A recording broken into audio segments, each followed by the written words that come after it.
comprend un peu le fonctionnement de la Banque centrale, comment elle intervient, tout ça. Qu'est-ce qui arrive suite à une décision de politique monétaire, finalement? Donc, lorsque, par exemple, la Banque centrale, supposons que la Banque centrale fasse une expansion monétaire, donc elle augmente son offre de monnaie, et, bon, l'équivalent de ça, c'est qu'elle baisse son taux d'intérêt, OK? Donc, une expansion monétaire. Alors, il y a deux choses qui se font sentir. Un, crédit plus facile, n'est-ce pas? Donc, les taux d'intérêt baissent. Donc, le crédit est plus facile. Et donc, ça fait augmenter la capacité d'emprunt des consommateurs. Les consommateurs peuvent augmenter leurs dépenses et les entreprises peuvent emprunter plus pour faire des projets, n'est-ce pas? Et donc, ils vont peut-être en profiter. Ça inclut, en passant, l'activité immobilière, la construction de maisons neuves, là. Et donc, ça, évidemment, à court terme, bien, ça va augmenter la demande agrégée, C plus I plus G plus XN, donc augmenter la demande agrégée, ce qui augmente le Y, le PIB. Donc ça crée des emplois, donc le chômage baisse, n'est-ce pas? Donc, baisse de chômage. Les salaires augmentent, le chômage baisse et les pressions inflationnistes se mettent à augmenter. Okay. Et donc ça, la Banque centrale, elle veut ça parce que justement, elle fait une expansion monétaire pour augmenter l'inflation vers sa cible. Peut-être que l'inflation est trop basse. Ça, c'est ce qu'on appelle le canal du crédit de la politique monétaire. Donc, la Banque centrale, elle se fie beaucoup là-dessus. C'est le canal généralement le plus puissant. Mais il faut évidemment que le crédit en question soit absorbé par l'économie, n'est-ce pas? Donc, si les gens, les entreprises, les gens et même le gouvernement, peut-être, là je ne l'ai pas mis là-dedans, mais veulent plus emprunter, bien évidemment, tout ça peut devenir brisé et cet effet-là se fait moins sentir. OK? Donc, ça, c'est le canal du crédit de la politique monétaire. De l'autre côté, il y a le canal du taux de change, donc crédit, donc canal du crédit. Et il y a aussi le canal du taux de change ou du commerce.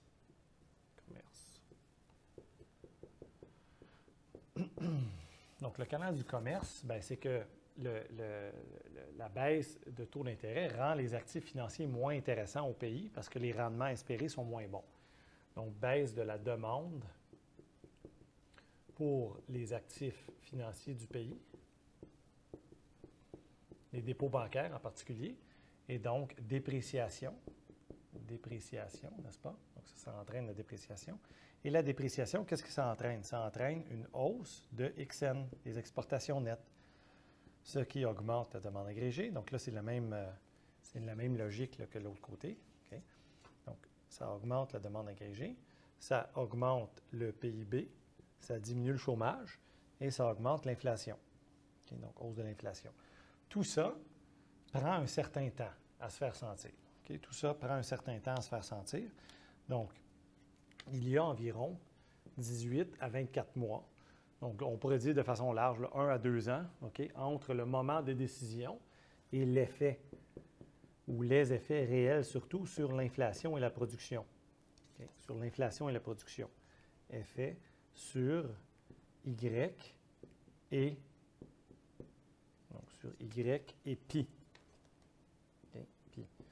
Donc, les effets sur Y et pi se font sentir avec 1 à 2 ans de retard. Et donc, la Banque centrale, elle doit voir venir les choses. Elle agit avec prospective. Elle n'agit pas avec ce qui est en train d'arriver en ce moment. Elle agit avec ce qu'il pense qu'il s'en vient plus tard.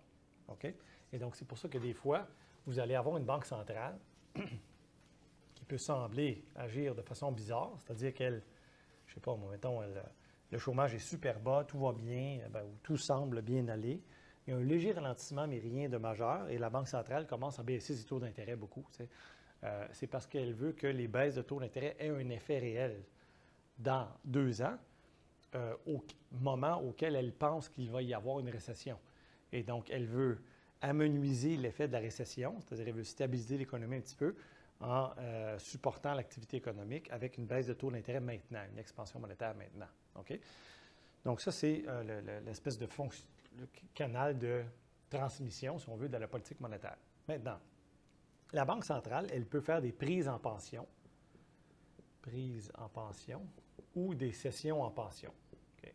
Donc, ça a des noms spéciaux, là, mais en tout cas, bref, en gros, c'est comme ça. Okay? des prises en pension, c'est parfois appelé en anglais là, des achats open market rapides. Okay? Donc, achat d'actifs et en particulier achat d'obligations. Okay? D'obligations. Et généralement, ils vont revendre plus tard. Okay? Pourquoi une banque centrale ferait ça? Alors, généralement, c'est pour, donc vous avez la banque centrale, okay? Et vous avez le marché monétaire ici. Okay? Alors, la banque centrale, ce qu'elle fait, c'est qu'elle achète des obligations. Okay? Elle achète des obligations, okay, comme ça, pour donner de la monnaie. Donc, ça augmente l'offre de monnaie. Pourquoi elle fait ça? Bien, c'est parce que le taux du financement un jour est trop élevé à son goût et elle veut baisser le taux du financement un jour vers sa cible. Okay? Et donc, lorsque les banques commerciales se prêtent entre elles à des taux trop élevés au goût de la Banque centrale pourrait faire des prises en pension, des achats d'actifs finalement. Et évidemment, de la même façon, de l'autre côté, si le taux effectif à un jour là, entre les interbancaires est trop bas, la Banque centrale, donc vous inversez les flèches, donc la Banque centrale peut faire des ventes d'obligations, donc des cessions en pension, et donc ça réduit l'offre de monnaie dans le marché monétaire et ça met des pressions à la hausse sur les taux d'intérêt en général, dont le taux du financement un jour interbancaire. Okay? Et donc la Banque centrale va faire ce genre d'intervention-là pour influencer les conditions de crédit et de liquidité, la quantité de monnaie disponible là, dans les marchés, pour les marchés financiers et pour l'économie réelle, pour stabiliser à la fois les taux d'intérêt, l'inflation, le chômage, etc. OK? Donc voilà.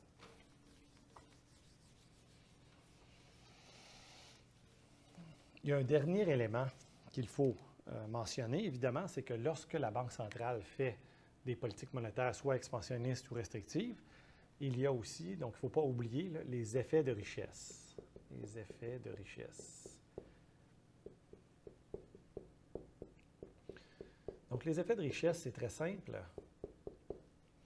Une hausse de prix des actifs. Alors là, ça peut être les actifs financiers, donc obligations, maisons, terrains, actions, donc les indices boursiers. Ça crée, c'est des effets de richesse positifs. Okay, positif. Les gens qui ont déjà des actifs, ils se sentent plus riches et donc ils dépensent plus, ils investissent plus et ça active, donc ça a un effet stimulant sur l'économie. Donc des effets de richesse peuvent être positifs, c'est des hausses de prix d'actifs. Ça arrive avec l'expansion monétaire, n'est-ce pas? La Banque centrale imprime la monnaie, baisse les taux d'intérêt et ça fait ça. Et des effets de richesse négatifs, bien, ça baisse le prix des actifs en général. Et donc, c'est un effet de richesse négatif et ça met des pressions à la baisse sur le PIB. Par exemple, si vous avez des actions et votre portefeuille d'actions vaut 1 million de dollars et soudainement, il baisse à 500 000 parce qu'il y a un crash. Vous paniquez, vous dites « Oh, il ne faut plus dépenser, il faut faire attention parce que là, mon fonds de pension a fondu beaucoup. » Et donc, ça crée des effets de richesse négatifs et ça met des pressions à la baisse sur le PIB de court moyen terme, donc 2-3 ans, parce que les gens se sentent moins riches et donc ils dépensent moins. Okay? Donc, pression à la baisse sur l'activité de court terme, moyen.